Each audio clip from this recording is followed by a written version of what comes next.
Check 1, 2. Go! Curious about real estate? Yes! Then you've come to the right place. Get the knowledge you need. Get over the fear and get started. This is the Michael Quarles Real Estate Show with your host, Michael Quarles.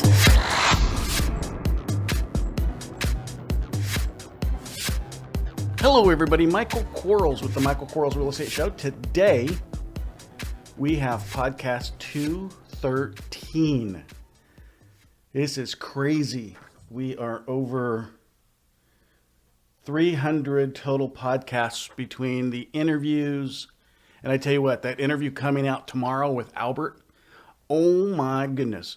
Here is a man, for any of you guys and gals out there that don't think it's possible, here's a man who has 35,398 doors. That's a lot of people living under his roof. That's going to be a great interview. But we have over 300 between the interviews, between the daily deals, and this podcast and these episodes. It's fun. Today we have 5 questions sent in by real estate investors. And remember, if you have a question, send it to support@michaelquarles.com. One more time, support@michaelquarles.com. Before we get started, just wanted to share about the coaching program. Jump online. There's a little tab in the Michael Quarles site under coaching, and take a look at that. I think you'll find it attractive. Also, if you want to keep yourself held accountable to what you want to do in life, text the word wealth to the number 313131 on your cell phone, and it'll send you some stuff back for the next 10 days. One of which is a fill-out form, which is basically, what do you want to do today? What do you want to do tomorrow? Did you get done today what you wanted to? Kind of thing. And it's just a great way to hold yourself accountable. Here we go. Question number 1. What's the best way to find and hire contractors? Well, that's a great question. And the simple answer is there really no simple answer. I like Home Depot. I like that research there. Most Home Depots or Lowe's or those big box stores that sell building materials, they'll have people that are standing around outside by their pickup trucks and that kind of stuff. They're not loitering. They're day workers. They're people that, are handymen, they're craftsmen, they're plumbers, electricians, carpenters, those kinds of things, concrete guys, plasterers, painters. And so just go up to them and say, what do you do? That's one way. Maybe inside, if you need a painter, hang out in the painter aisle. But let's face it, painters, they look like painters. They got paint all over themselves. That's why they wear white pants and white shirts, because they use white a lot. And so when they get paint on them, it doesn't look so bad. But, you can find a painter. If you need a plumber, hang out in the plumber's aisle. If you're in there for 15 minutes between 6:30 and 6:45 in the morning, you're going to find various plumbers, various painters. Because people go to work in the morning. If you're a craftsman, you are on the job early. Because, we want to get started early so we can go home early so we don't have to get beat down by the weather in some areas. So, hang out at Home Depot, Lowe's, big box stores. The other thing you can do is if there's subdivisions that are going up around you, start traveling those on a Saturday or a Thursday or a Tuesday or whatever it is for you. And, go there in the morning, like 9 o'clock, 8 o'clock, drive around, look for the tradesmen that are pouring concrete, framing, plastering, roofing, the interior tradesmen. Go up and have a conversation. Do you guys do this? Are you guys the contractor? Are you the people that actually do all the work? Do you do side jobs, that kind of stuff? Just get out there and create relationships. You should be calling 2 contractors a week and asking them about what they do and how they do it and the prices they do it for. And, in a year's time, that's 104 contractors. And I know that's a lot of contractors, but there's like 21 different types of contractors that work on a house. So you have you've got your concrete guys, you've got your plumbers, your electricians, your HVACs, that's air conditioning, heating. You've got your framers, you've got your finished carpenters, you've got your insulators, you've got your fence people, your roofers, your tile guys, your hardwood floor guys, your carpet guys, your lino guys. I mean, you got a lot of contractors. You got landscapers and all that. There's a ton of contractors. Got to know them. Got to know them, because you're going to be utilizing either what information they give you so you can do prices and you can do, that calculation for repairs, or you're going to be using them to actually do the work. So whether you're a wholesaler, or rehab flipper, you need to know and have these relationships with contractors. So get out there and pass out those business cards. Let people know. Think about it this way. Think about this. Let's say all you did was get to know the service people that are in construction. The guys and the gals that go out and fix things inside a house. So like, plumbers that do plumbing repair, electricians that do electrical repair. Those people that are inside of a house to fix it. Well, I don't want to get to know those guys, because those guys and gals are my bird dogs. They're in houses that are falling down. That's why they're there to fix it. And wouldn't it be great if they knew that they could earn $500 from you if they referred you to someone that they overhear saying, I wish I could sell this house? I think it'd be a good day. Question number 2. Should I get my broker's license as an investor? Yes. I've oscillated on this answer for the longest time in my life. Being a broker, I know there's a disadvantage as well. There's costs associated to it. You have to participate certain ways. The DRE, if you're not careful, can get involved with some of your file. And the reality, however, is there's super advantages to it. Access to the MLS to understand current market conditions, understanding the fluctuation of your market, which is paramount. We need to know what our burn rate of our inventory is, how many pieces of inventory we have on the market, how many pieces are expiring, what the median is, what the average is, the days on market, those kinds of things. We need to know this stuff. We really do. And irrespective of if you want to list your own properties and save some commission, you still need access to some of this stuff. And having just agent-only access requires you to manage your transactions under the agreement or by the agreement that you and your broker sign. So some brokers will say you can do all of your personal stuff and I'm not going to take a commission. Some brokers say you can only do 2. Some brokers say you can't do any. Well, if you can qualify and obtain a broker's license, do that. Test isn't that hard, guys and gals. It really isn't. And if you fail it the first time, jump back in and take it the second time. It's okay. So I think, yes, you should absolutely get your broker's license. Question number 3. I was wondering if you have any great tips to find cash buyers. I do. Biggest tip, hire a real estate professional.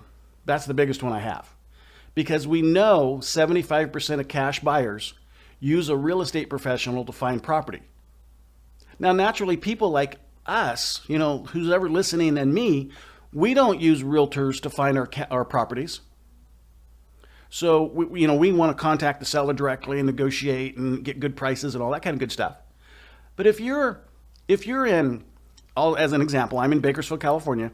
If I'm a buyer from San Francisco, 4 hours away, and I want to buy in Bakersfield because I can buy more units in Bakersfield, so I can stretch my dollar further in Bakersfield than I can in San Francisco. Well, if that's the case, I have to use a real estate professional. I can't locate the property myself unless I'm going to be buying virtually. But so if I'm not buying virtually, the only thing I can do is hire a real estate professional. And we know when I run the numbers on an area, 75% of the market that's paying cash is using a professional. So if that's the case, I'm really doing myself a disservice by trying to find my own cash buyer. That does not mean, however, every time that you have a property on the market that gets multiple offers, that you shouldn't create your list. Here's what I mean by that. Let's assume for a second you buy a house at 123 Apple Street and you have it competitively priced and you have 4 competing offers. You accept one, can't accept them all. You can't sell property that way. There's 3 buyers that didn't get to buy your property. Well, in that case, there are 6 people that need to go on your buyers list. The 3 buyers, now maybe you don't know how to get a hold of the buyers. I understand that. A little due diligence, you can probably find a way to find that person. Maybe not, but on most part, you probably can. So you have those 3 buyers that wrote the offer, but you also have those 3 real estate professionals that presented the offer to you.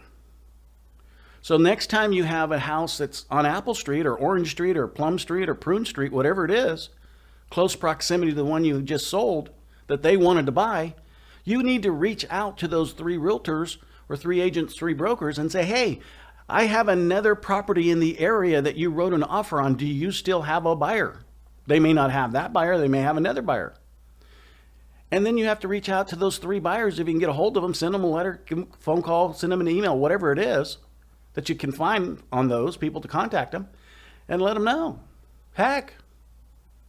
And then all of those people that you were coming in contact with on a regular basis that you brag that you're a real estate investor, they go, yeah, I always thought about buying a house. Great. Are you buying for cash or do you have to qualify?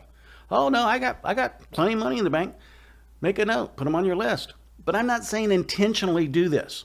I'm saying do it as like the first hit, like you found that property right before you put it on the market, send that information out, make those contacts. If you can't get it sold, put it on the MLS. Right? So let's cover both of those bases together, and that's what I would do. Thanks for listening. We'll be right back. Are you running out of leads? It's time you tried Yellow Letters at yellowletters.com. Get motivated seller leads through Yellow Letters, Postcards, Zip Letters, typed professional letters, greeting cards, door hangers, and business cards.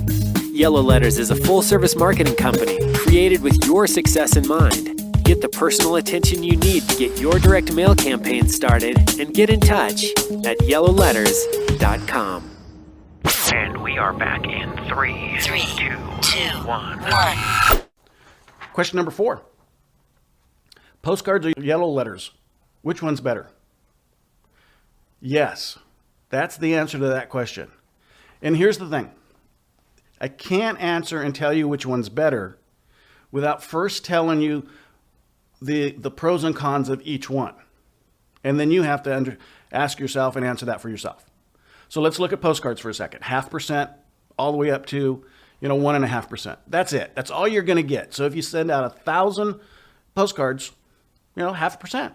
If you get 15, if you get much more than that, then you're a superstar. It worked.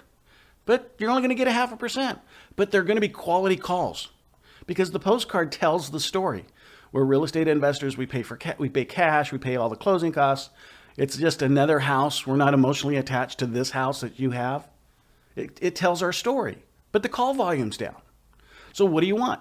Do you want really quality calls, but few of them? Now, the other nice thing about a postcard is it's the price point. Let's face it, they're pretty inexpensive.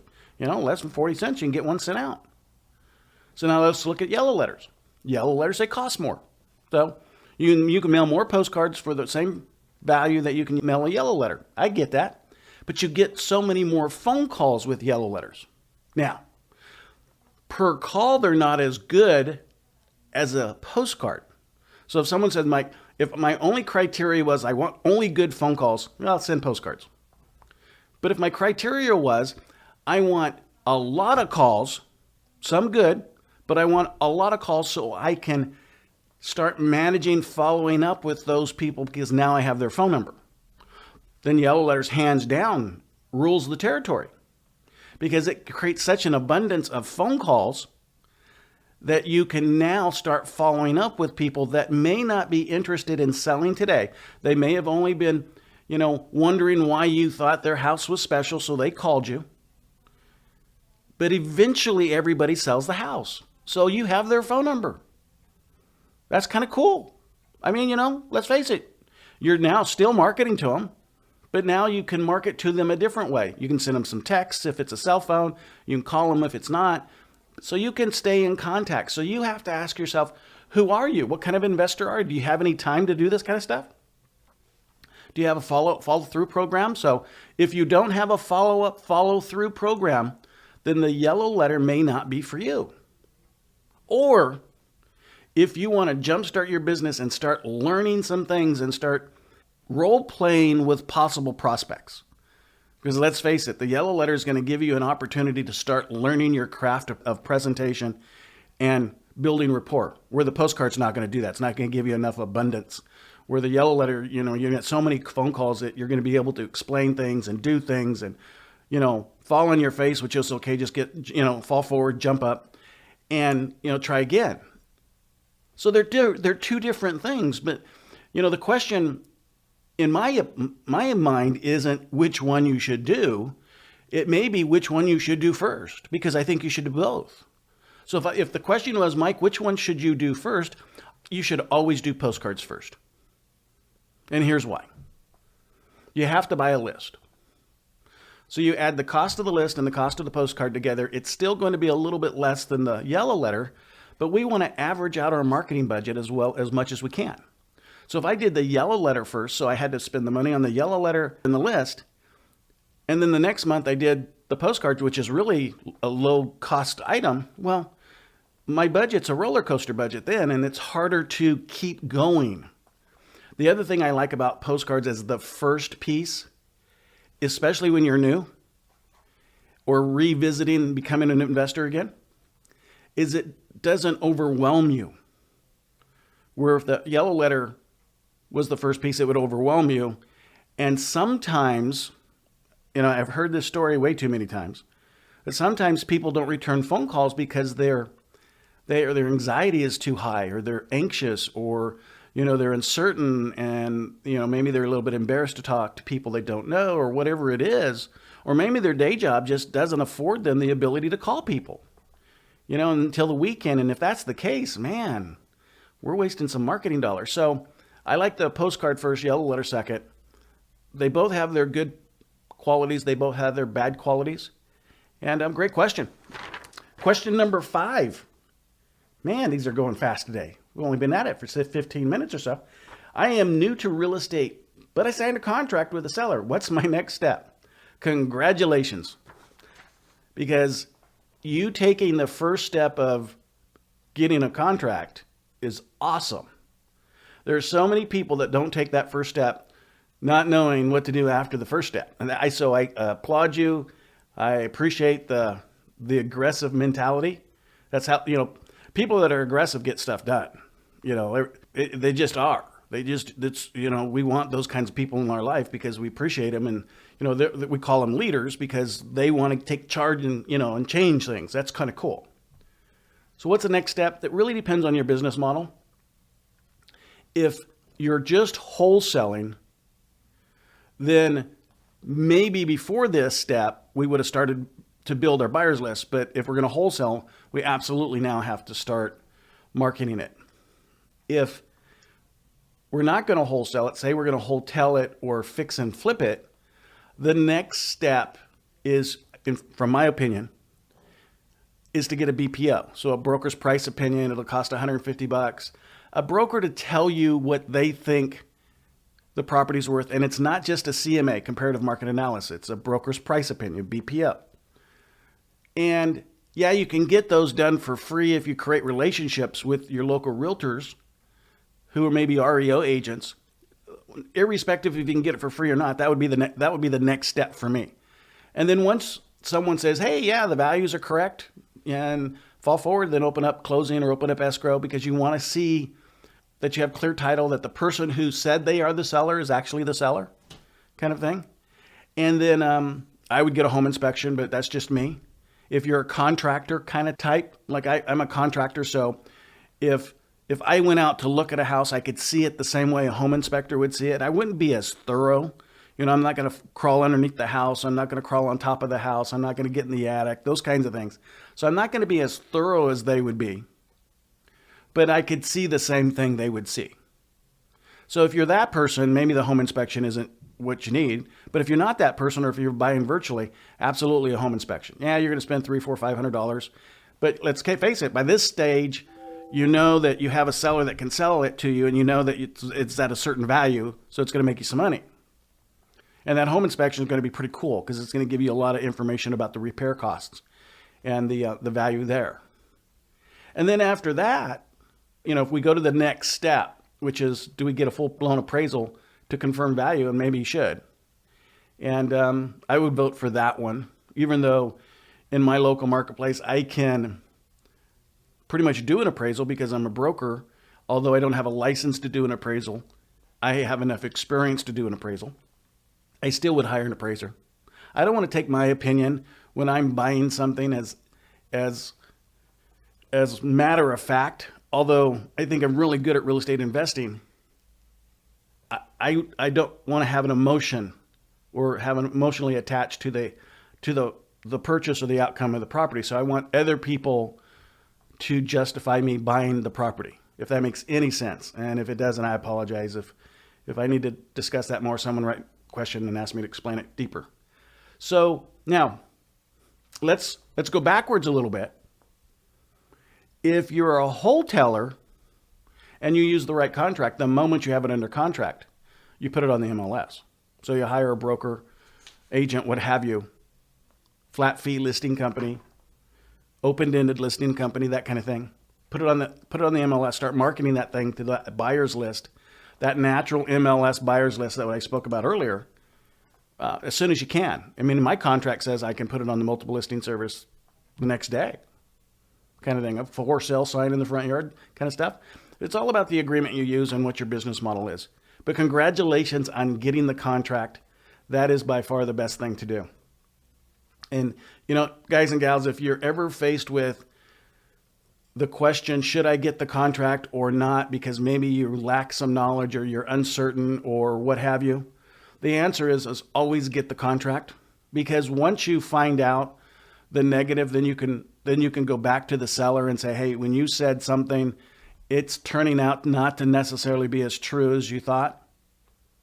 But what you can't do is go back and get a contract after you find out whatever you need to find out if someone else has already got it in the meantime. Because I'm just going to go out and get a contract. I'm going to be that guerrilla investor, and then, I'm not going to let what I don't know at the moment get in my way.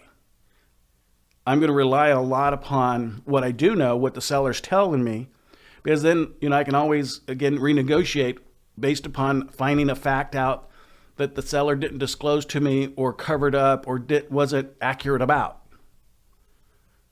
But again, I want to get that contract because that's the key, and congratulations for getting the contract. This was a fun one. I enjoyed it. Remember, send me your questions.